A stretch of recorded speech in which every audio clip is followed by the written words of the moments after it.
Hello everyone, in this video I'm going to show you how to add header image to Google Forms. So here we have a Google form here, and at the top we have a book here, and say we want to change the header image. All we need to do is to go to the top right area here where we have something that looks like the color palette. It's also called a customized theme. So we're going to click on it, and here you have options for your theme.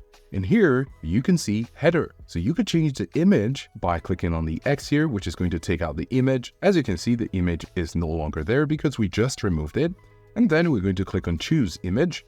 And here we have different themes which we can choose from. So you could decide to put something like this here in your picture if you want. And you can see it's not just a picture, it's also like a motion picture. When you click on it, it's going to ask you to insert it. And at the bottom right, you're going to click on insert, and now we have our image. There is, however, the option of having your own photos from your local drive.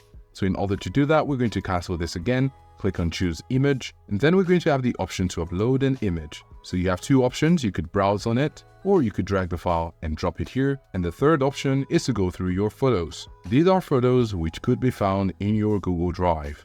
So all these options are options you can use in order to change the header image in your Google Forms. So this is how to add an image to Google Forms. If you found this video useful, please show your support with a like. Your feedback is invaluable to us, so feel free to share your thoughts and suggestions in the comment section below. We're eager to hear from you.